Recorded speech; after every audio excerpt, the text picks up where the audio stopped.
Poursuite de l'audiobook de l'ouvrage intitulé « Souffrir peut-être, mais guérir ». Ouvrage paru aux presses bibliques universitaires en 1976. Deuxième partie, le sens de la souffrance et de la maladie, Maurice Ray, pages 31 à 62. Cet exposé ne prétend pas à l'originalité. En rapport avec le thème proposé, il est un simple rappel, peut-être nécessaire, des vérités communiquées par l'Esprit Saint dans l'Écriture. Nous croyons en avoir facilité l'écoute et la compréhension en les groupant sous 7 remarques. Aucune d'elles n'est exhaustive. Tout au plus, aideront-elles devant le malheur d'autrui ou devant nos propres épreuves à saisir pourquoi souffrance et maladie demeurent de toute façon des signes de la compassion de Dieu. 1. La maladie, signe avertisseur. C'est peut-être une découverte à refaire. Dans l'Écriture, verbe et substantif décrivant ou expliquant la souffrance, la douleur, l'épreuve, la maladie ont pour éclairage l'état de l'homme né de la race d'Adam, une race en rébellion contre Dieu. Les maladies sont une des conséquences de cette condition d'homme pécheur, enclin au mal et à la désobéissance. Parallèlement, verbe et substantif décrivant la souffrance, la douleur, l'épreuve, je n'ajoute pas ici la maladie, ont souvent pour éclairage la fidélité du racheté, sa volonté de témoignage et de service dans la communion du Christ. Le salut l'ayant incorporé au corps de Christ, l'Église présente au monde, le chrétien participe aux attaques, aux refus, aux violences que lui font subir ses ennemis. En d'autres termes, et pour reprendre le titre de cet exposé, il n'y a pas de souffrance insensée entre guillemets. C'est une consolation, c'est aussi un avertissement. Dans le prolongement de l'une et de l'autre, il y a donc lieu de discerner si les épreuves sont le signe avertisseur de quelque infidélité ou, au contraire, si elles sont un encouragement à persévérer dans le témoignage rendu au Seigneur. Évidemment, il ne suffit pas de dire ces choses. Il faut encore en chercher confirmation dans la parole biblique. Elle pourrait être abondamment citée. En rapport avec ces avertissements salutaires, 2 textes sont à rappeler. Dans Lévitique 26, que certaines éditions sous-titrent « Bénédiction et malédiction », il est dit expressément « Si vous méprisez mes lois et rompez mon alliance, la terreur, la consomption, la fièvre rendront vos yeux languissants et votre âme souffrante. Si vous me résistez et ne voulez point m'écouter, votre force s'épuisera inutilement. La peste sera au milieu de vous, le pays sera dévasté, vous ne subsisterez point en présence de vos ennemis. Ceux d'entre vous qui survivront seront frappés de langueur. Ils seront aussi frappés de langueur pour les iniquités de leurs pères. Deutéronome 28 dit avec plus de sévérité encore, « Si tu n'obéis pas à la voix de l'Éternel ton Dieu, la malédiction frappera toutes tes entreprises. La peste s'attachera à toi, tu connaîtras dessèchement, jaunisse, gangrène, qui te poursuivront jusqu'à ce que tu périsses. Tu souffriras des ulcères de l'Égypte, hémorroïdes, gales, teigne, délire, aveuglement, égarement d'esprit. » Et le texte de décrire avec force détail tous les malheurs qui frapperont non seulement l'homme, mais sa famille, ses plantations, son bétail, la nation tout entière. Toi et ta postérité, vous serez frappés par des plaies grandes et de longue durée, par des maladies graves et opiniâtres qui rendront ton cœur agité, ton âme souffrante. Tu trembleras la nuit et le jour, tu douteras de ton existence. Dans l'effroi qui remplira ton cœur, et en présence de ce que tes yeux verront, tu diras le matin, puisse le soir être là, et tu diras le soir, puisse le matin être là. Ce qui amenait David à constater ce que n'importe quel observateur du XXe siècle dirait avec la même force. Beaucoup de douleurs sont la part du méchant. Psaume 32, verset 10. Et l'Ecclésiaste, chapitre 7, verset 14, comme Jérémie, Lamentation, chapitre 3, verset 37 à 38, précisait « Au jour du bonheur, sois heureux. Au jour du malheur, réfléchis. Dieu a fait l'un comme l'autre. Qui dira qu'une chose arrive sans que le Seigneur l'ait ordonnée? N'est-ce pas de la volonté du Très-Haut que viennent les maux et les biens? De telles déclarations ne peuvent être entendues sans qu'aussitôt se pose la question. Comment ces menaces, souvent accomplies et manifestes dans la vie des hommes, des familles et des nations, s'accordent-elles avec la proclamation de l'amour de Dieu, de sa compassion pour tous les hommes? La contradiction n'est qu'apparente. La pire condition de l'homme, la plus dangereuse aussi, serait celle d'une existence transgressant constamment les lois divines sans qu'il en soit averti ou sans qu'il ait aussitôt à en pâtir. C'est, du reste, cette forme d'existence que l'homme d'aujourd'hui cherche à maintenir dans son refus de la souffrance, dans son entêtement à nier qu'il soit, lui le premier, sinon lui aussi, responsable de son malheur. L'emploi, puis l'abus d'analgésiques est un des aspects de ce refus. Mais la drogue n'est pas seulement chimique, elle a pris toute espèce de forme et d'emballage au nom connu. Idéologie, slogan, manif entre guillemets, procès de la société, plaisir, jeu et sport littéralement stupéfiants. Ou encore évasion dans l'ésotérisme, dans le yoga, dans la méditation transcendantale, etc. L'Évangile, lui, ramène à la réalité l'homme qui consent à réfléchir. Par la souffrance, souvent, il lui fait faire la découverte de la volonté de Dieu.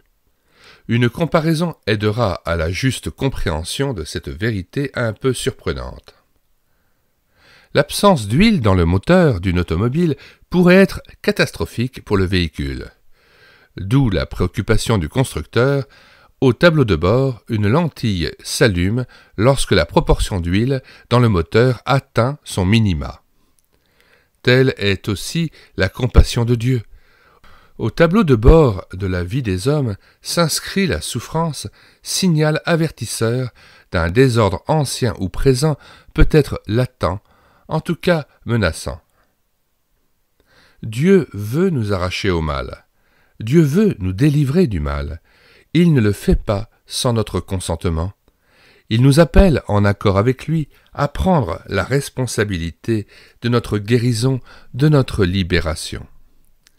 La maladie, la douleur, la souffrance disent à l'homme « Par ton attitude, par ton comportement, par ta manière de te nourrir, de te désaltérer, de te divertir, par ta manière de travailler, de ne pas te reposer, en un mot par ta manière de vivre, tu transgresses des lois prévues pour ta santé physique, psychique, mentale, spirituelle, conjugale, familiale, morale, ecclésiale, sociale, économique et politique.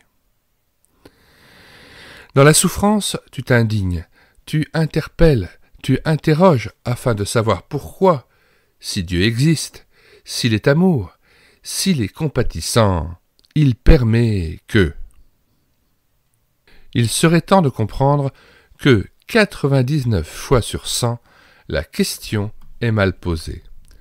Il faudrait apprendre aux hommes à retourner la question, c'est-à-dire à s'interroger eux-mêmes afin de savoir pourquoi, si facilement, ils transgressent, à leurs propres dépens, la loi sainte.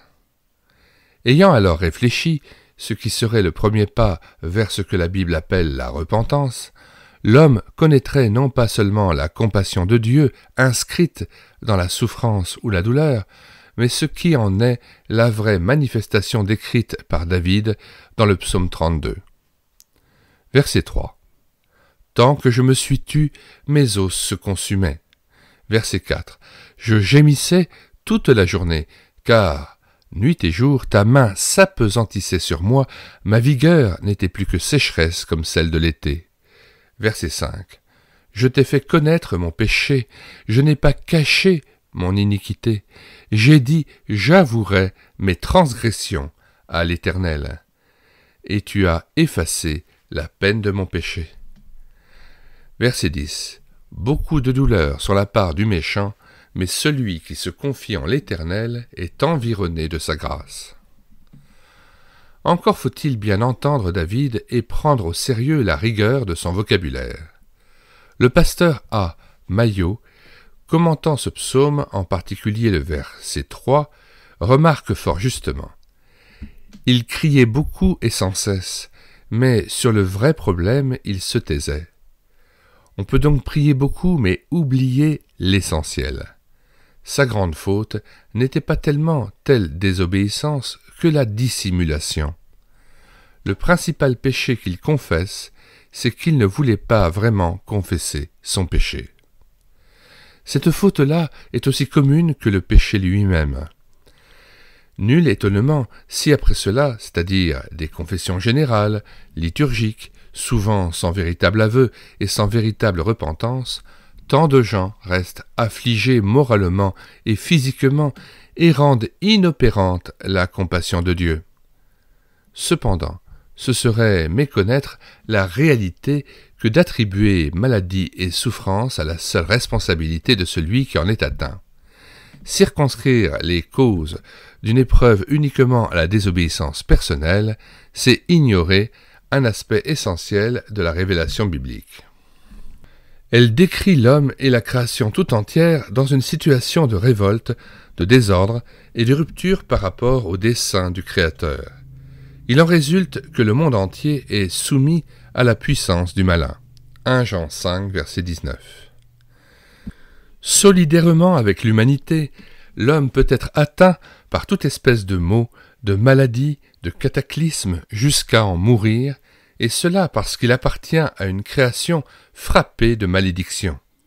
Cette condition d'existence comporte donc un aspect d'injustice. L'homme n'est guère soulagé lorsqu'à ces questions angoissées, on répond par la formule connue « Dieu permet ». À l'enseigne de la mentalité cartésienne, cette réponse inspirée du souci de reconnaître à Dieu son entière souveraineté laisse parallèlement entendre qu'il est la cause du mal et de la maladie, ce qui est fondamentalement contraire au message évangélique. Car tout ce qui relève de la révolte, du désordre et de la rupture est scandale aux yeux du Créateur et en complète opposition à son dessein de justice, de vie et d'amour. Cela est attesté par l'Écriture tout entière. D'abord dans l'Ancien Testament, où s'exprime souvent la souffrance conjointe du Créateur et de la créature. Ensuite et surtout dans le Nouveau Testament, où la note dominante est précisément celle de la compassion de Dieu envers les hommes. En effet, en Christ, Dieu vient partager notre condition humaine. Par sa vie, par son ministère, par sa mort et sa résurrection, le Seigneur, pleinement Dieu, mais aussi pleinement homme, atteste en sa personne la défaite de toute opposition au divin dessein de justice, de liberté et de vie éternelle. Dès lors, un salut réel est proposé à tout homme souffrant. Par la foi et dans la communion au Christ Sauveur, au cœur même de toute tribulation, l'homme demeure plus que vainqueur. Romains 8, verset 37. Nous lisons ce passage à partir du verset 31 jusqu'au verset 39. Que dirons-nous donc à l'égard de ces choses? Si Dieu est pour nous, qui sera contre nous? Lui qui n'a point épargné son propre Fils, mais qui l'a livré pour nous tous. Comment ne nous donnera-t-il pas aussi toutes choses avec lui? Qui accusera les élus de Dieu? C'est Dieu qui justifie.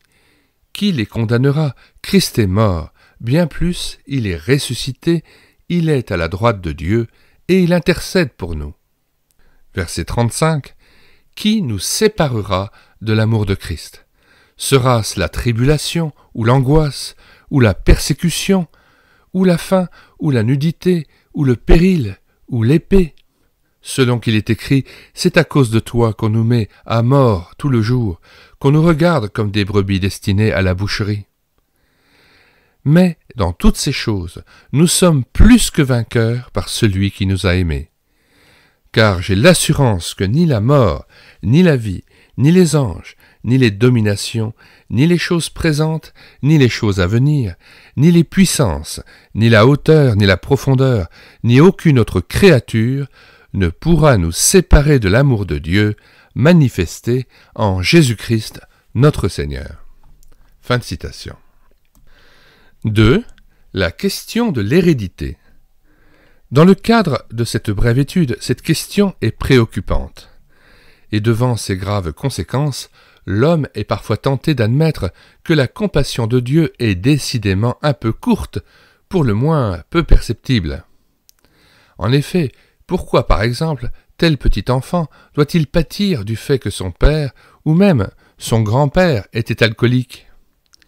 Il faut d'abord remarquer que dans Exode 20, versets 4 à 6, confère également Deutéronome 5, versets 9 à 10, il n'est pas question d'une solidarité avec nos ascendants seulement. Une autre solidarité est rappelée, celle de la grâce dont Christ est la source. Elle couvre non pas 4, mais 1000 générations, c'est-à-dire l'ensemble de l'histoire humaine. Si nous accueillons celle-ci, pouvons-nous refuser l'autre ? Nous lisons Exode 20, versets 4 à 6. « Tu ne te feras point d'image taillée, ni de représentation quelconque des choses qui sont en haut dans les cieux, qui sont en bas sur la terre, et qui sont dans les eaux plus bas que la terre. » Verset 5. « Tu ne te prosterneras point devant elles, et tu ne les serviras point. Car moi, l'Éternel ton Dieu, je suis un Dieu jaloux, qui punit l'iniquité des pères sur les enfants, jusqu'à la 3e et la 4e génération de ceux qui me haïssent, et qui fait miséricorde jusqu'en 1000 générations à ceux qui m'aiment et qui gardent mes commandements. » Fin de citation et retour au texte. Il faut remarquer ensuite que dans Exode 20, l'accent n'est pas mis d'abord sur la responsabilité que pourraient encourir les ascendants. Loin d'inviter l'homme à faire le procès de ses parents, la parole divine veut le rendre attentif à sa propre responsabilité. Ces désobéissances d'aujourd'hui pourraient allumer un feu rouge au tableau de bord de 4 générations de ses descendants.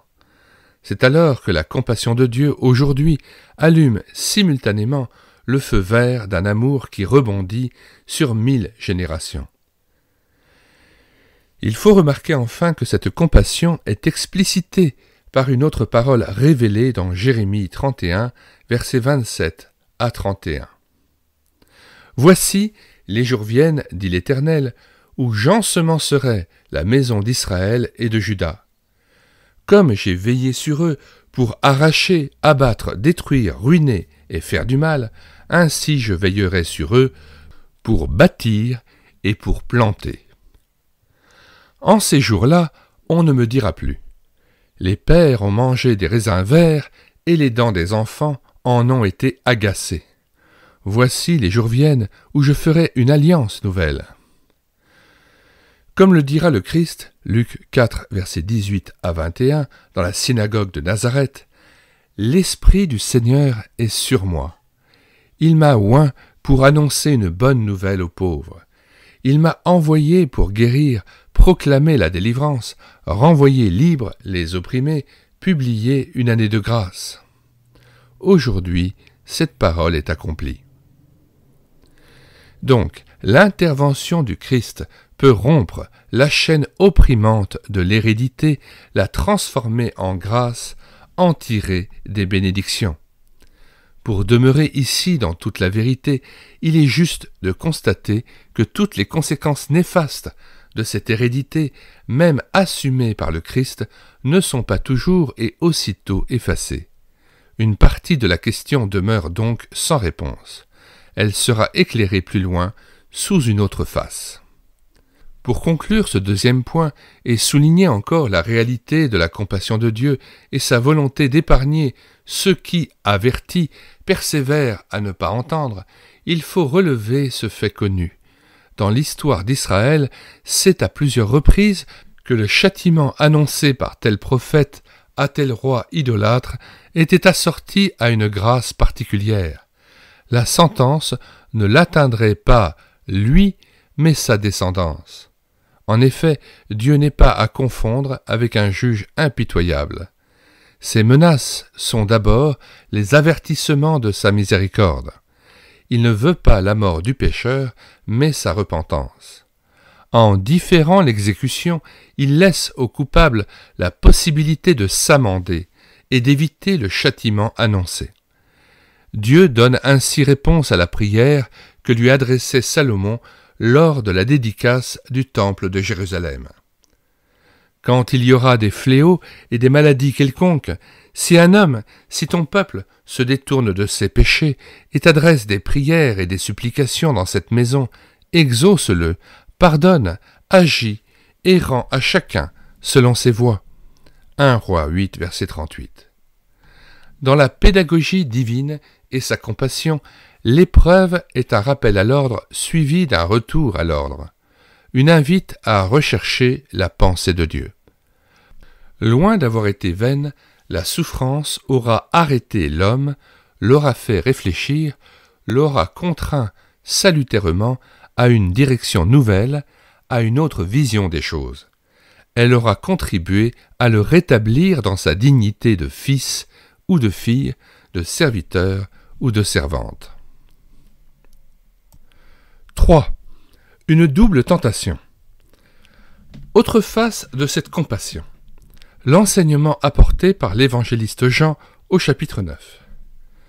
Jésus et les disciples se trouvent en présence d'un aveugle de naissance. Dans la logique de l'enseignement qui vient d'être rappelé, les disciples posent alors la question : qui a péché, cet homme ou ses parents ? La réponse donnée par Jésus est riche d'enseignements. Ce n'est pas que lui ou ses parents aient péché, mais c'est afin que les œuvres de Dieu soient manifestées en lui. Il cracha à terre, il fit de la boue avec sa salive, appliqua cette boue sur les yeux de l'aveugle et lui dit : « Va et lave-toi au réservoir de Siloé. » Il y alla, se lava et s'en retourna, voyant clair. La parole du Christ et le miracle qu'elle opère nous avertissent de deux erreurs. Premièrement, dans les épreuves ou la maladie dont le patient ne discernerait pas immédiatement la cause, il pourrait être tenté de se complaire dans une introspection personnelle et ascendante entre guillemets jusqu'à ce qu'il ait trouvé à qui imputer le mal dont il souffre. Deuxièmement, devant la souffrance et les infirmités des autres, il pourrait être tenté de jouer le rôle peu enviable des amis de Job. On se souvient que son épreuve avait amené ces derniers à des certitudes gratuites. À leur idée, il y avait dans la vie de Job une faute cachée. Leur interrogatoire visait à la mettre en lumière. Leur échec mit sur leurs lèvres un impitoyable réquisitoire. Jésus oppose un non absolu à cette double tentation. Selon lui, l'explication de certaines épreuves n'est pas à chercher dans les circonstances personnelles ou familiales passées de l'homme, mais dans la bénédiction, voire la guérison, qu'il plaira à Dieu d'en tirer. Appliqué à cet aveugle par le Christ lui-même, cet enseignement aurait donné le commentaire suivant. Si cet homme était né voyant, il ne m'aurait pas vu. Son infirmité a donc eu pour conséquence qu'il m'a rencontré. Cela m'a permis non seulement de lui rendre la vue, mais de me faire connaître à lui comme son Messie et son Sauveur. En d'autres termes applicables à telle situation éprouvante, il y a des infirmités, des souffrances, voire des maladies, dont le sens profond n'est pas à chercher dans les causes, mais dans les conséquences. À cet égard, nombreux seraient les chrétiens qui témoigneraient que telle épreuve passée ou présente a été et reste la bénédiction de leur vie, au point qu'ils regretteraient de ne pas avoir connu l'épreuve quand ils discernent, après coup, quelle bénédiction en est résultée. Ainsi, dans la souveraineté de Dieu, souffrance, infirmité, maladie, douleur de toute nature font partie d'un dessein de miséricorde. Non pas que dans l'épreuve il y ait à choisir l'attitude de la résignation. Ni ce mot, ni ce comportement ne figurent parmi les recommandations évangéliques. Dans l'attente du jour où tout sera révélé, où nous connaîtrons comment nous avons été connus, 1 Corinthiens 13, verset 12, subsiste le mystère de l'iniquité incompréhensible à l'esprit humain, même parfois incompatible avec ce que la Bible dit de l'amour et de la compassion de Dieu. Mais nous acceptons qu'il en soit ainsi. Cette acceptation pèse parfois lourdement aux épaules d'infirmes par naissance ou accident, d'éprouvés par le deuil ou les circonstances ou l'hérédité ou la méchanceté de l'homme. Dans la foi en Jésus-Christ venu éclairer ce monde et notre vie, une partie de ce mystère est dévoilée. Ce que l'on peut en comprendre par la parole, par la vie et la mort du Seigneur, nous libère à toujours du doute ou de l'angoisse. Golgotha, suivi du matin de Pâques, laisse l'assurance que la nuit est vaincue, que le jour vient. Mystérieusement, mais non moins certainement, toute chose, même celle qui ferait encore souffrir, même celle qui échappe à toute explication, concourt au bien de ceux qui aiment Dieu et, dans leur épreuve momentanée ou persistante, gardent intacte l'assurance d'être aimés de lui. 4. Sainte Seine et guérison des malades. Il y a un rapport certain entre Jean 9, versets 1 à 8, et le texte de 1 Corinthiens 11, versets 23 à 24, c'est-à-dire l'enseignement donné par l'apôtre Paul au sujet de la Seine. Nous lisons ce passage, 1 Corinthiens 11, versets 23-24. « Car j'ai reçu du Seigneur ce que je vous ai enseigné. C'est que le Seigneur Jésus, dans la nuit où il fut livré, prit du pain et, après avoir rendu grâce, le rompit et dit « Ceci est mon corps qui est rompu pour vous. Faites ceci en mémoire de moi. » Retour au texte. Cet enseignement donné par l'apôtre Paul au sujet de la Sainte Seine, rappelé lors de chaque communion, est connu. Par contre, il y a quelques raisons de s'en étonner, le contexte de cet enseignement apostolique est rarement cité lors des célébrations eucharistiques. Cela est d'autant plus regrettable qu'il souligne un des aspects de la vie communautaire souvent ignoré des fidèles. C'est même à se demander si un certain aveuglement à ce sujet expliquerait la faiblesse spirituelle, pour ne pas dire l'anémie ou l'asthénie de beaucoup d'églises d'aujourd'hui. Que dit en effet ce contexte ? Il avertit l'Église que ce saint repas pris dans de mauvaises dispositions peut avoir pour conséquence une aggravation de l'état spirituel des participants. Vous vous assemblez non pour devenir meilleur, mais pour devenir pire. Et ce ne sont pas là paroles gratuites, exhortations pieuses, d'autant plus bruyantes qu'elles ne seraient pas suivies d'effet. Les précisions données nous enlèvent toute illusion si nous en avions encore. En effet, après avoir rappelé que manger puis boire à la coupe sans avoir discerné le corps et le sang du Seigneur, ce serait avoir mangé et bu un jugement contre soi-même, l'apôtre conclut « C'est pour cela qu'il y a parmi vous beaucoup d'infirmes et de malades, et qu'un grand nombre sont morts. Si nous nous jugions nous-mêmes, nous ne serions pas jugés. » Même si de telles paroles aujourd'hui aussi sont dures à entendre entre guillemets, Jean 6, verset 60, ce serait insensé de faire la sourde oreille. La repentance à laquelle cet enseignement doit conduire pourrait être une grande bénédiction pour les églises locales, pour ceux qui en sont membres, pour ceux aussi qui, invités, y trouveraient leur guérison. En effet, dans tout l'Évangile, guérison et miracles sont des manifestations de la présence du Seigneur. S'il a dit aux disciples qu'il ferait les mêmes œuvres qu'il a faites, ce n'est pas, comme on l'a parfois entendu, qu'il ait jamais conféré à ses disciples des pouvoirs qui tiendraient à leur personne et qu'ils auraient à manifester de manière autonome.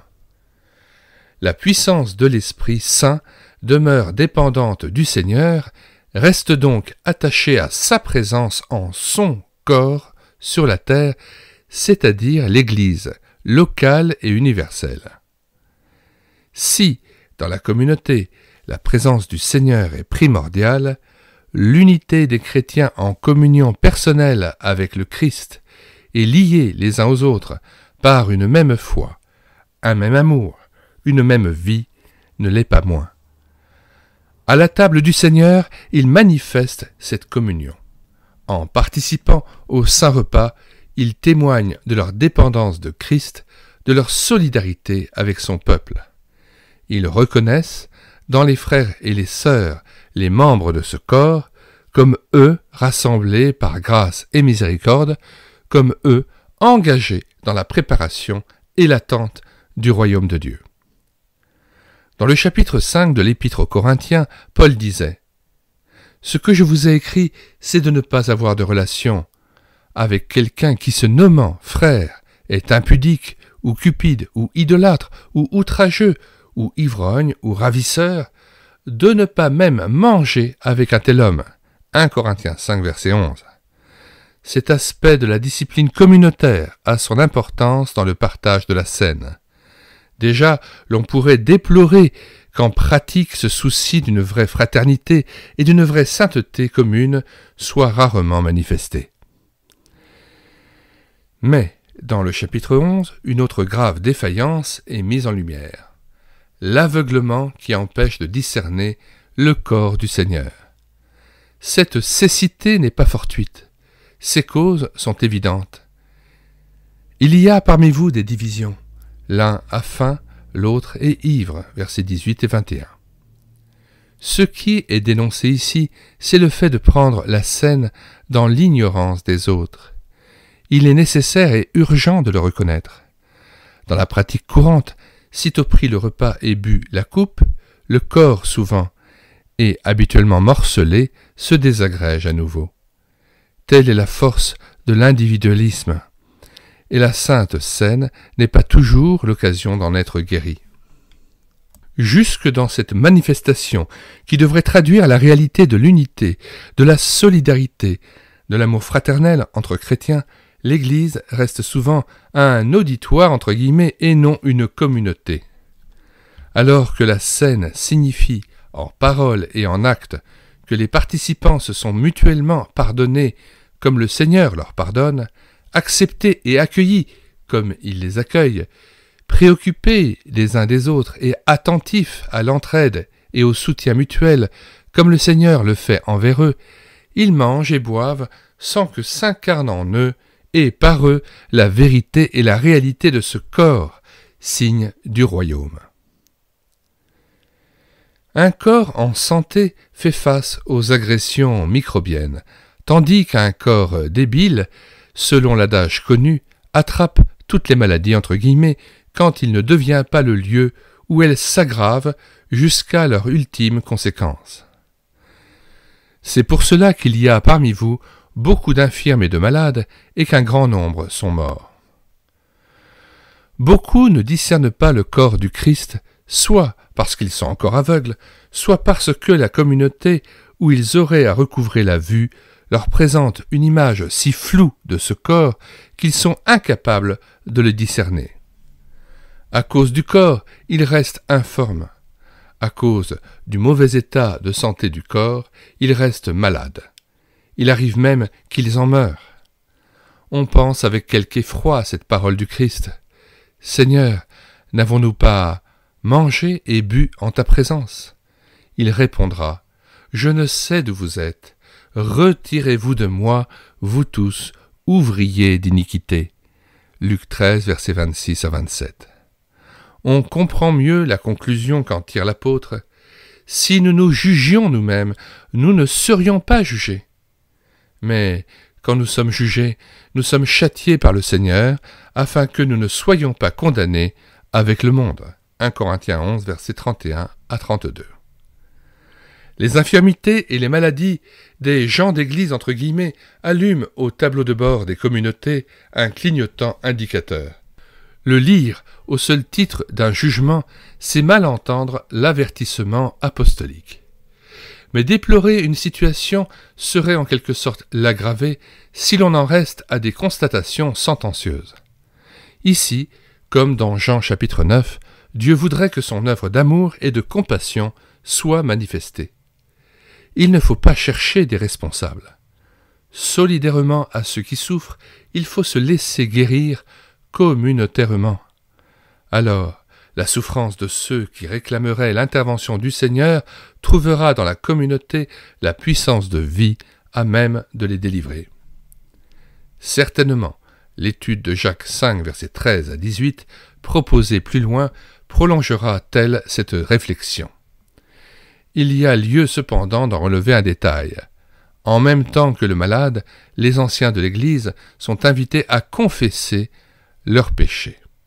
C'est que la compassion de Dieu n'est jamais à courte vue.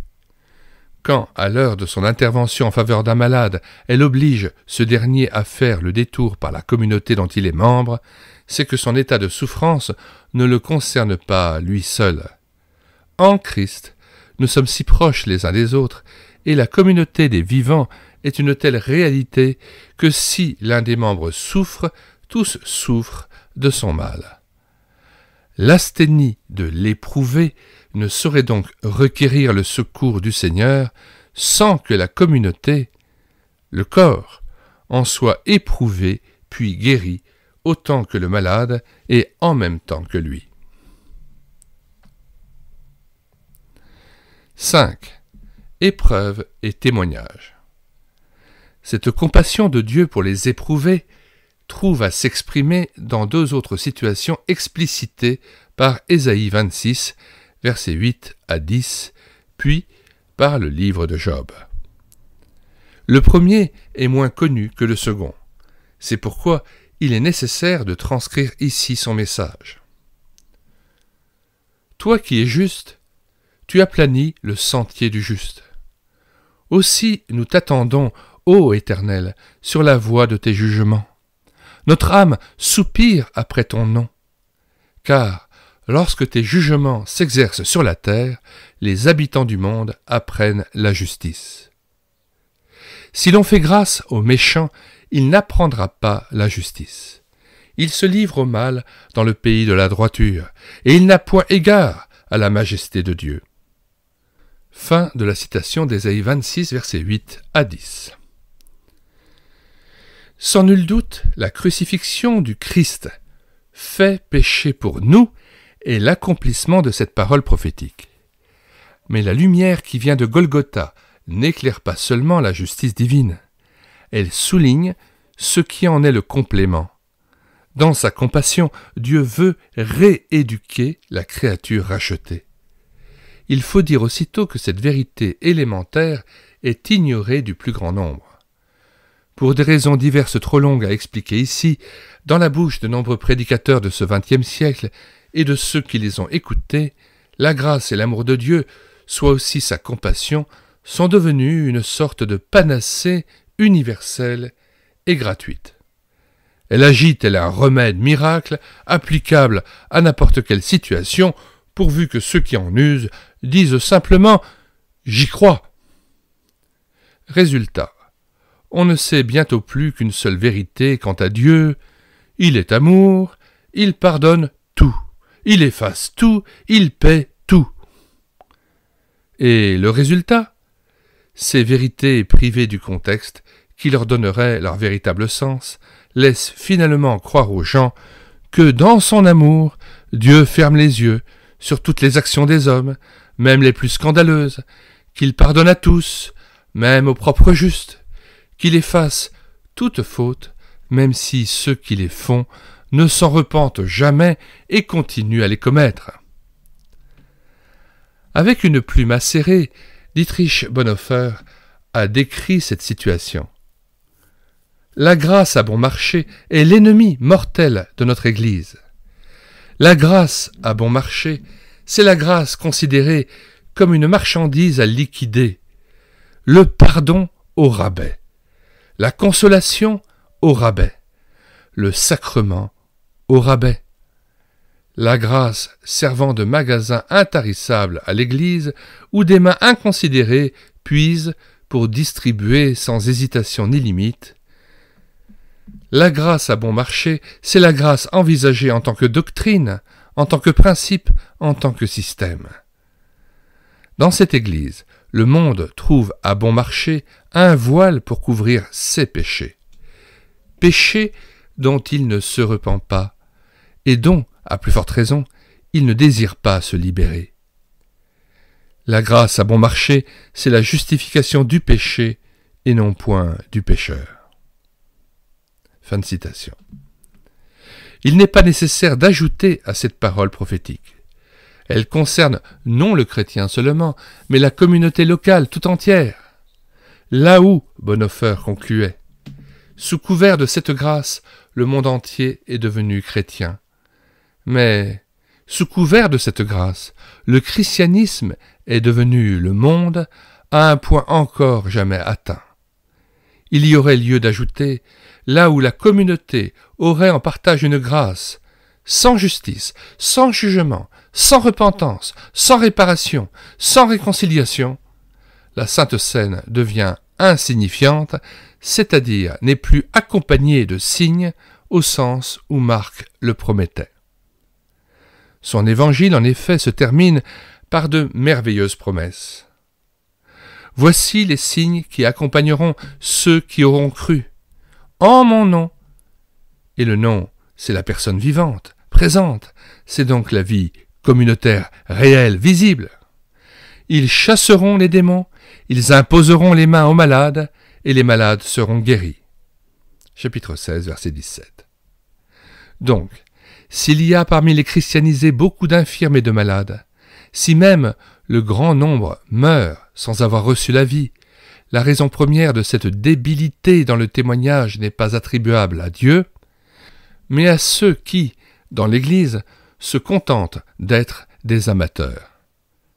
Et la communauté locale en est constituée lorsque la prédication ne comporte aucune des exigences de justice et de sainteté que produit la vérité. Éphésiens 4, verset 24. Lorsque le témoignage personnel et communautaire contredit la parole proclamée. Nous lisons Éphésiens 4, versets 17 à 24. Voici donc ce que je dis et ce que je déclare dans le Seigneur, c'est que vous ne devez plus marcher comme les païens qui marchent selon la vanité de leurs pensées. Ils ont l'intelligence obscurcie, ils sont étrangers à la vie de Dieu à cause de l'ignorance qui est en eux, à cause de l'endurcissement de leur cœur. Ayant perdu tout sentiment, ils se sont livrés à la dissolution, pour commettre toute espèce d'impureté jointe à la cupidité. Mais vous, ce n'est pas ainsi que vous avez appris Christ, si du moins vous l'avez entendu, et si, conformément à la vérité qui est en Jésus, c'est en lui que vous avez été instruits à vous dépouiller, eu égard à votre vie passée, du vieil homme qui se corrompt par les convoitises trompeuses, à être renouvelé dans l'esprit de votre intelligence, et à revêtir l'homme nouveau, créé selon Dieu dans une justice et une sainteté que produit la vérité. Fin de citation et retour au texte. La parole d'Ésaïe le dit avant l'Évangile. Le sentier du juste n'est pas un chemin large et facile. Il conduit à une maison aux murs solides et la porte d'accès à l'intérieur est étroite et resserrée. Qu'on ne se méprenne pas sur la sévérité de ces mots. La compassion de Dieu n'est pas celle d'un chef de bande attentif à rassembler des durs. Un certain rigorisme légaliste et non chrétien pourrait le laisser croire. Non, son amour miséricordieux est celui d'un père qui sait qu'on ne forme pas des personnalités responsables par des théories démenties par les faits, par une éducation lâche et permissive, s'interdisant d'interdire. Gratuitement, Dieu nous justifie en Christ.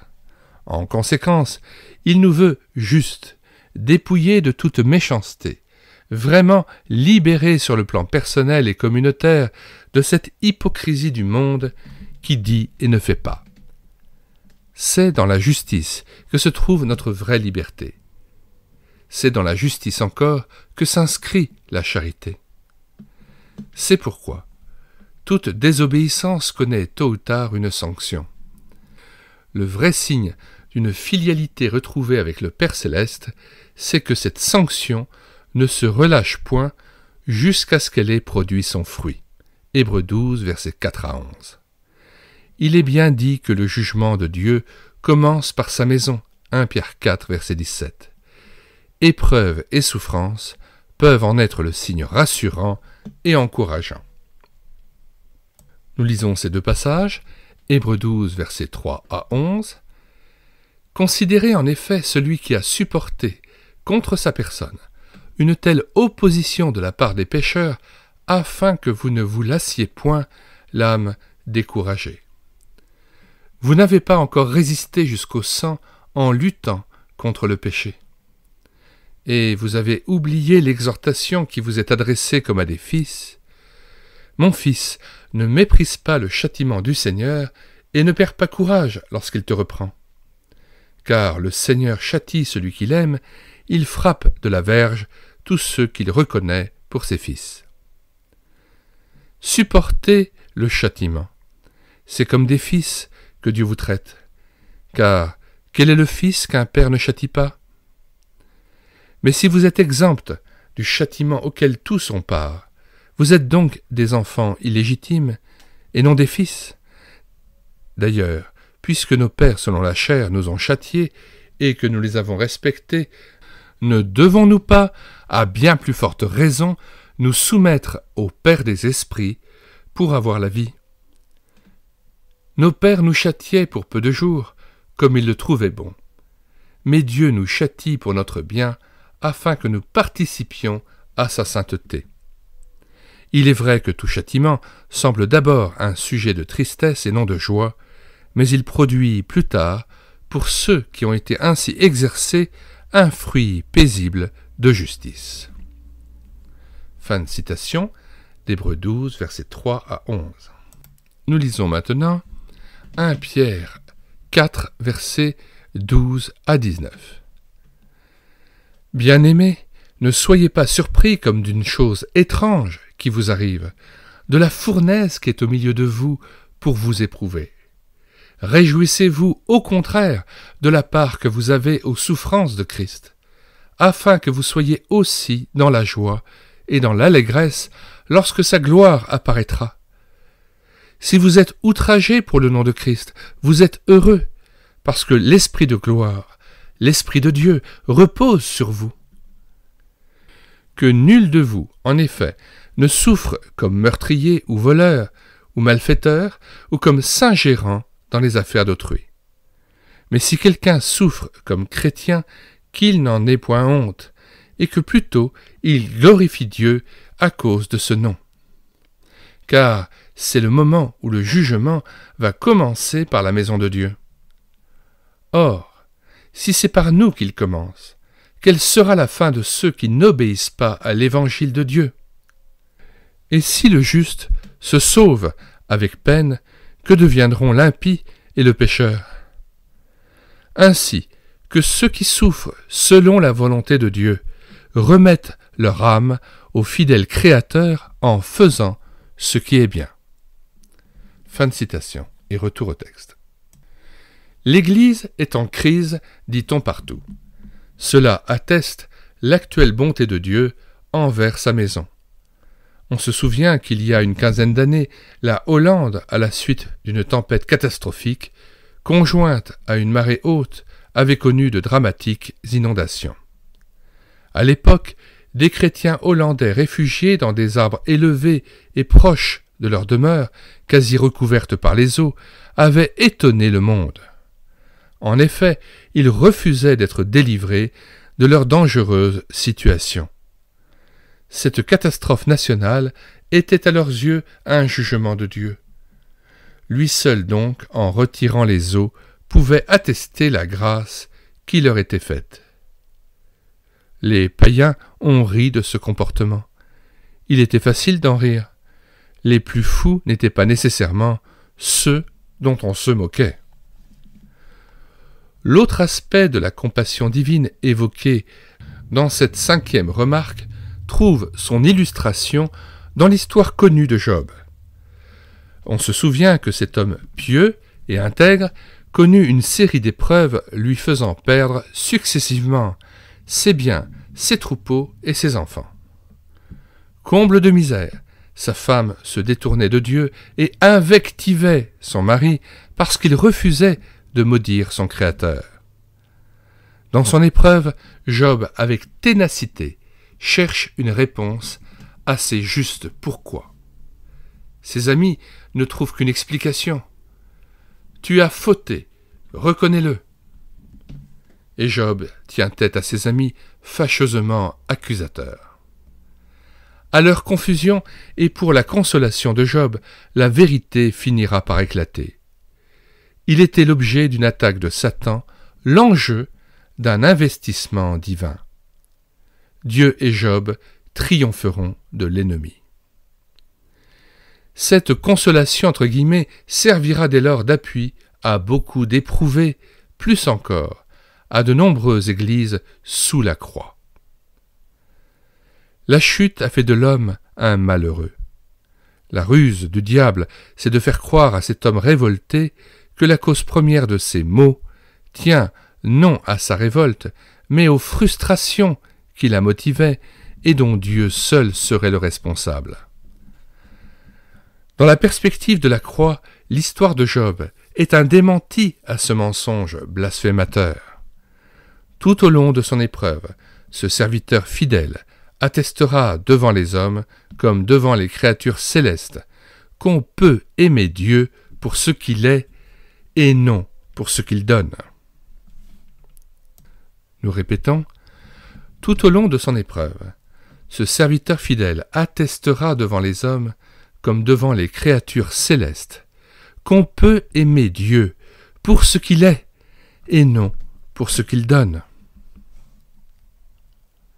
Un tel amour non seulement honore le Créateur, mais également celui qui y consent, car il comporte des récompenses sans comparaison possible avec des sacrifices auxquels il obligeait.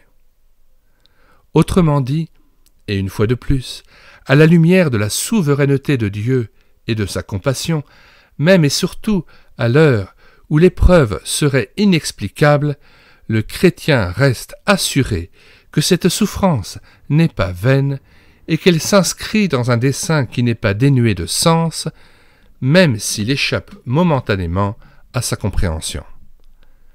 L'histoire de Job en est la garantie. Elle a du reste inspiré les membres d'une honorable congrégation connue sous le nom des « coccinelles » entre guillemets. Elle groupe en une association d'affection, de soutien, d'intérêt spirituel, moral et matériel des infirmes de naissance et des handicapés suite d'accidents. L'insecte dont cette association a pris le nom est connu vulgairement comme, entre guillemets, la bête à bon Dieu. Ce patronyme est donc tout un programme. Les infirmes et autres handicapés pourraient se révolter de leurs conditions dépouillées, frustrantes de mille manières. Et pourtant, une foi solide, renouvelée, d'autant plus affermie qu'elle a été davantage éprouvée, est souvent la marque distinctive et première de ces vies singulières, justement désignées de bêtes à bon Dieu entre guillemets. Elles sont marquées par des années de dépendance, de solitude, de maux de toutes sortes. Les coccinelles, entre guillemets, apportent aux hommes volontiers ingrats et revendicateurs un témoignage irréfutable. On peut aimer profondément Dieu pour ce qu'il est et non pour ce qu'il donne. Un amour lié à la seule personne et indépendant des avantages qu'on en aurait, n'est-il pas le seul authentique amour ? Dans la lumière du Christ, une lumière que Satan enrage de ne pouvoir éteindre, ou pour le moins voiler. Job, envers et contre tout fidèle à Dieu, donne un sens précis à beaucoup de souffrances injustes. La société contemporaine est avant tout matérialiste. Et les églises sont encore souvent accrochées à la notion vétérotestamentaire d'une bénédiction liée au seul verbe avoir, détenir et posséder, avec toutes les injustices qui peuvent accompagner leur conjugaison. C'est pourquoi un témoignage d'amour et de dépouillement lié au seul verbe être et aimer est aussi urgent que primordial. Le Saint-Esprit, de tout temps parent pauvre de l'Église, a été affublé par celle-ci d'un vêtement qui a contribué à en voiler la vraie nature. Ce paraclet consolateur entre guillemets n'est pas avant tout un donateur de mouchoirs parfumés à l'eau de Cologne, propre à éponger les larmes d'une église en peine. Il n'est pas non plus un esthéticien chargé de sauver les apparences et, dans la souffrance, de garder à l'église quelque dignité. Le sens premier de consolateur, c'est consolidateur. La compassion du Seigneur envers son Église éprouvée n'est pas d'abord et toujours de lui éviter la souffrance, mais, à l'heure du châtiment éducatif et nécessaire, de lui permettre de souffrir sans se lamenter, de tenir ferme sans vaciller, voire de se réjouir d'être ainsi corrigé, puisque, de cette manière, le monde apprendra la justice. À cette lumière, il est même possible de dire que la santé n'est pas l'absence d'infirmité ou l'éloignement de toute souffrance. On ose affirmer que, vu sous un autre angle, il est des malades, des éprouvés, des infirmes, plus en santé que des bien portants nageant dans un bien-être insolent. Nous citons, pour terminer ce chapitre, Marc 2, versets 16 à 17. Les scribes et les pharisiens, le voyant manger avec les publicains et les gens de mauvaise vie, dirent à ses disciples : « Pourquoi mange-t-il et boit-il avec les publicains et les gens de mauvaise vie ?» Ce que Jésus ayant entendu, il leur dit : « Ce ne sont pas ceux qui se portent bien qui ont besoin de médecins, mais les malades. Je ne suis pas venu appeler des justes, mais des pécheurs. » Fin de citation, retour au texte. 6. La souffrance prix de la fidélité. L'avant-dernière remarque sera d'abord le rappel d'une vérité énoncée au début de cet exposé. Dans le Nouveau Testament, en effet, aussi bien au livre des Actes que dans les Épîtres, la souffrance des chrétiens et de leur Église locale a pour cause première non pas leur maladie, leur faiblesse, fruit de leur désobéissance, mais leur fidélité à Jésus-Christ et leur solidarité envers tout frère martyr. L'apôtre Paul le dit à sa manière quand il écrit aux Colossiens, chapitre 1, verset 24. « Je me réjouis maintenant dans mes souffrances pour vous, et ce qui manque aux souffrances de Christ, je l'achève en ma chair pour son corps qui est l'Église. » S'il est évident que cette souffrance n'ajoute rien au salut de Paul, et encore moins au salut des Colossiens, il n'est pas inutile de relever que les églises de la Réforme, et beaucoup de chrétiens en particulier, ont fait trop peu de cas de cette joie, entre guillemets, évoquée par l'apôtre.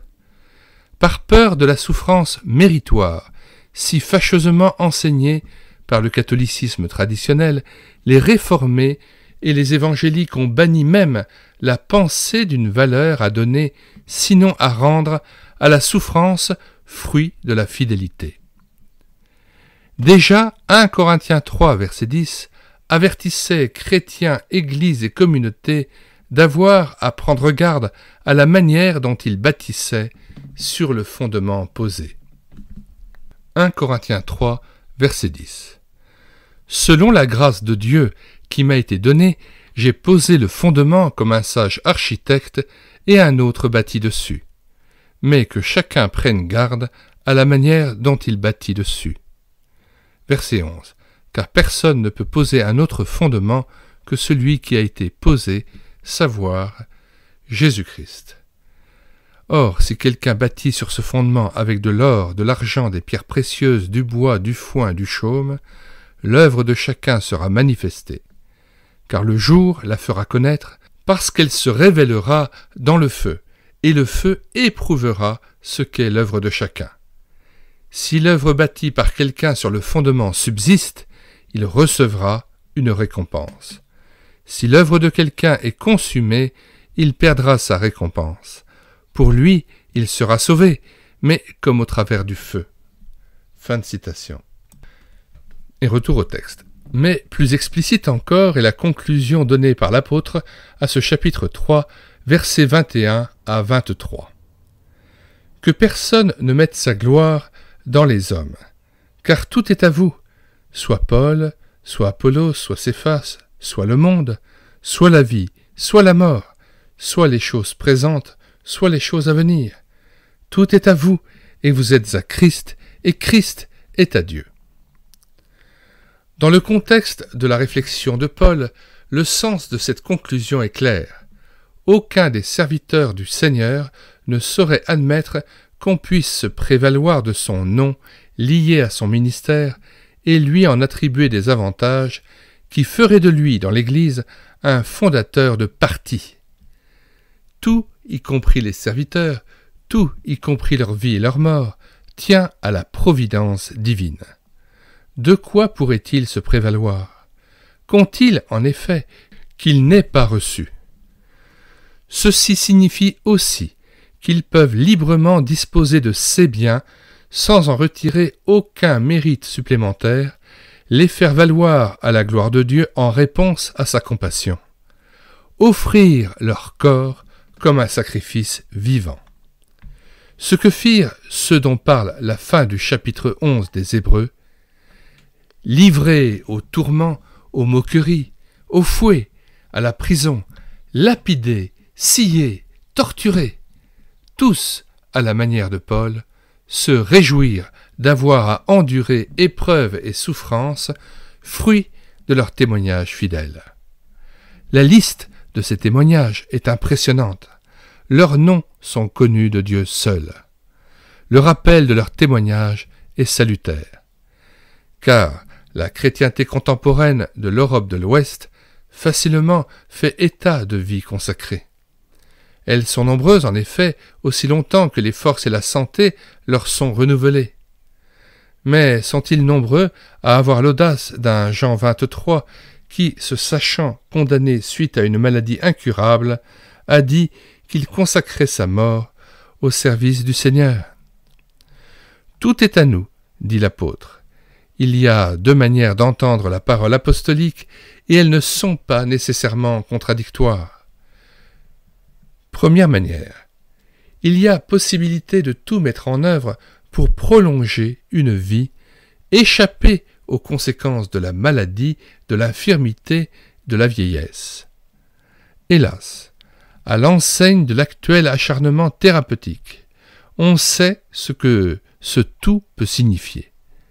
Deuxième manière, ne faudrait-il pas envisager un témoignage qui offrirait en sacrifice vivant non pas seulement les contrariétés, les incompréhensions, les violences qui seraient faites aux chrétiens, mais aussi leurs peines, leurs infirmités, leurs faiblesses, leurs accidents, leurs deuils, soit aussi leur propre maladie mortelle. Durant ces dernières années, on a beaucoup écrit sur le ministère des guérisons dans l'Église. Il était juste et nécessaire que soient retrouvés ces dons négligés et parfois même ignorés.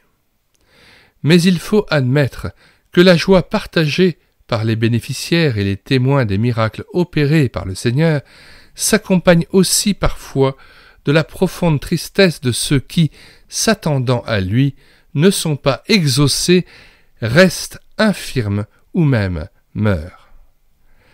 Quel que soit leur âge, quel que soit leur désir de vivre, leur témoignage fidèle ne pourrait-il pas être parfois, en réponse à la compassion de Dieu, de lui offrir non plus leur vie, mais leur mort? La fidélité coûte. Le Christ ne l'a jamais caché. Ses apôtres non plus. L'histoire de l'Église martyre est jalonnée de vie et de mort offertes. Dans l'actualité, les déchirures occasionnelles des rideaux de fer et de bambou laissent voir que de nouvelles pages sont ajoutées à l'histoire des souffrances, de la vie et de la mort de fidèles confesseurs de la foi. À l'heure donc où serait demandée dans la compassion du Seigneur une intervention libératrice de la souffrance et de la mort, la réponse à une telle prière pourrait être déjà entre les mains de ceux qui supplient. Leur souffrance, voire leur mort, s'inscrirait mystérieusement dans le dessein de Dieu et contribuerait à la préparation de son règne. Bien sûr, il faut dire ces choses avec prudence, même avec une certaine retenue. Elles pourraient être mal entendues et des déductions fâcheuses déformeraient la pensée originale de l'Écriture. Peut-être faudrait-il même ajouter ici: seuls ceux qui vivent ces choses et en témoignent sur le chemin d'une incurable maladie ou d'un martyre prolongé sont autorisés à en instruire les autres. 7. Le mystère de l'iniquité. Dans cette interrogation sur le sens de la souffrance et de la maladie, c'est à l'Écriture sainte qu'a été demandé l'essentiel d'un enseignement conforme à ce que l'Esprit dit à l'Église. Loin de nous la pensée d'avoir si bien écouté qu'il n'y aurait rien à ajouter aux réponses données. Cependant, quelqu'un reprendrait-il ce thème et informerait-il avec davantage d'autorité, avec une connaissance plus étendue et mieux fondée, il aboutirait sans doute à cette même conclusion.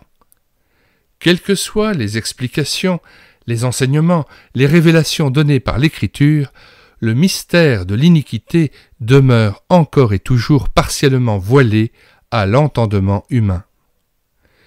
Il y a des accidents, il y a des cataclysmes naturels, il y a des épreuves, il y a des injustices, il y a des infirmités, il y a des maladies, il y a des morts, il y a des souffrances et des deuils qui laissent sans parole, voire tellement bouleversés qu'on s'interdit même un essai d'explication de peur de blasphémer.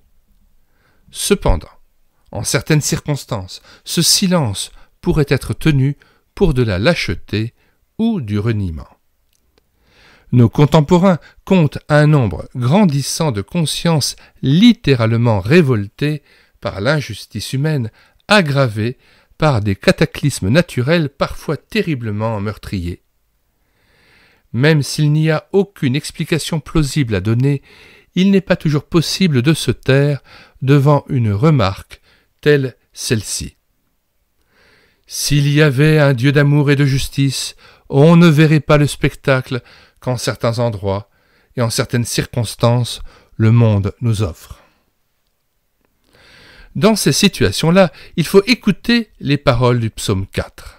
« Fils des hommes, jusques à quand ma gloire sera-t-elle outragée? Jusques à quand aimerez-vous la vanité, chercherez-vous le mensonge? Sachez que l'Éternel s'est choisi un homme pieux. Tremblez et ne péchez point. Parlez en vos cœurs sur votre couche, puis taisez-vous. Offrez des sacrifices de justice et confiez-vous à l'Éternel. » Fin de citation. Devant la mise en doute de la justice et de l'amour divin, 3 brèves réponses sont ici données, bonnes à entendre et à retenir. La révélation biblique n'apporte pas la réponse à tout ce que l'homme aimerait comprendre. Dans ce qu'il lui plaît de leur communiquer, 1 Corinthiens 13, verset 12, Dieu dit ce qui est nécessaire à leur salut et à leur marche par la foi. Lisons 1 Corinthiens 13, verset 12. Aujourd'hui, nous voyons, au moyen d'un miroir, d'une manière obscure. Mais alors, nous verrons face à face. Aujourd'hui, je connais en partie, mais alors, je connaîtrai comme j'ai été connu. Maintenant donc, ces trois choses demeurent, la foi, l'espérance et la charité, mais la plus grande de ces choses, c'est la charité. Fin de citation, retour au texte.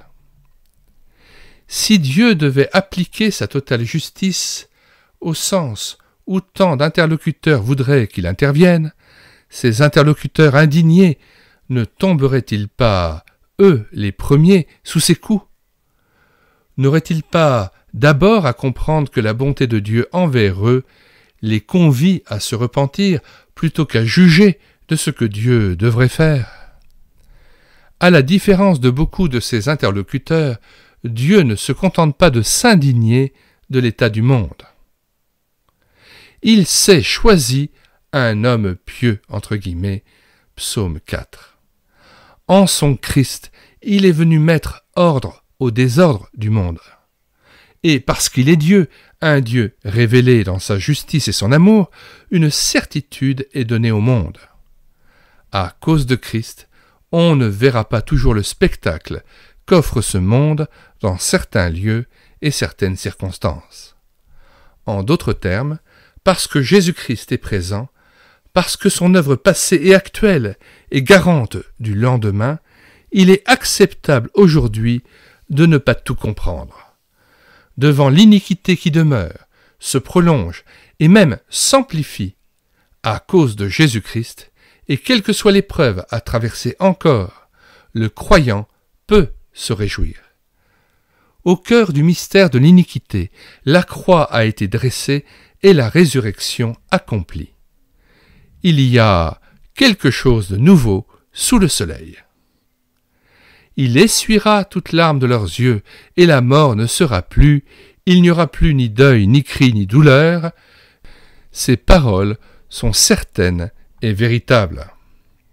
Lisons en contexte ce passage d'Apocalypse 21, versets 1 à 8. Puis je vis un nouveau ciel et une nouvelle terre, car le premier ciel et la première terre avaient disparu, et la mer n'était plus. Et je vis descendre du ciel, d'auprès de Dieu, la ville sainte, la nouvelle Jérusalem, préparée comme une épouse qui s'est parée pour son époux. Et j'entendis du trône une forte voix qui disait « Voici le tabernacle de Dieu avec les hommes. Il habitera avec eux, et ils seront son peuple, et Dieu lui-même sera avec eux. Il essuiera toute larme de leurs yeux, et la mort ne sera plus, et il n'y aura plus ni deuil, ni cri, ni douleur, car les premières choses ont disparu. » Et celui qui était assis sur le trône dit « Voici, je fais toutes choses nouvelles. » Et il dit « Écris, car ces paroles sont certaines et véritables. » Et il me dit « C'est fait, je suis l'alpha et l'oméga, le commencement et la fin. À celui qui a soif, je donnerai de la source de l'eau de la vie gratuitement. Celui qui vaincra héritera ces choses. Je serai son Dieu et il sera mon fils. Mais pour les lâches, les incrédules, les abominables, les meurtriers, les impudiques, les enchanteurs, les idolâtres et tous les menteurs, leur part sera dans l'étang ardent de feu et de soufre, ce qui est la seconde mort. Fin de citation et retour au texte. À cause de Jésus-Christ. À cause de Jésus-Christ, la marche dans la foi, non encore totalement éclairée, est cependant totalement assurée. Les chrétiens ont goûté aux prémices, ils savent qu'elles mènent à leur accomplissement. Fin de la lecture de ce deuxième chapitre, le sens de la souffrance et de la maladie, Maurice Ray. Nous mettons, comme à l'ordinaire dans les commentaires de cette vidéo, le lien de téléchargement gratuit de cet ouvrage, ainsi que le lien vers la playlist Face à l'épreuve, la maladie, le handicap, la mort et la souffrance, où nous présentons différents ouvrages relatifs à ces thèmes liés à la souffrance, mais aussi bien d'autres ouvrages encore que vous êtes appelés à découvrir dans les commentaires de cette vidéo. Tous ces ouvrages peuvent être téléchargés gratuitement à partir du site internet médiathèquechrétienne.fr, site que nous avons bâti en synergie avec cette chaîne YouTube Elle écouter sa parole, afin d'assurer la réédition numérique gratuite des ouvrages chrétiens épuisés et non réédités comme l'était cet ouvrage « Souffrir, peut-être, mais guérir ». Nous lirons prochainement l'article de Marc Luthi, « L'onction des malades ». Nous nous quittons sur cette parole de Philippiens 3, verset 20. « Mais notre cité à nous est dans les cieux, d'où nous attendons aussi, comme Sauveur, le Seigneur Jésus-Christ, qui transformera le corps de notre humiliation en le rendant semblable au corps de sa gloire, par le pouvoir qu'il a de s'assujettir toutes choses. » Et encore ce passage de Philippiens 4, versets 4 à 7. « Réjouissez-vous toujours dans le Seigneur. Je le répète, réjouissez-vous. Que votre douceur soit connue de tous les hommes. Le Seigneur est proche. Ne vous inquiétez de rien, mais en toute chose, faites connaître vos besoins à Dieu par des prières et des supplications avec des actions de grâce. Et la paix de Dieu, qui surpasse toute intelligence, gardera vos cœurs et vos pensées en Jésus-Christ.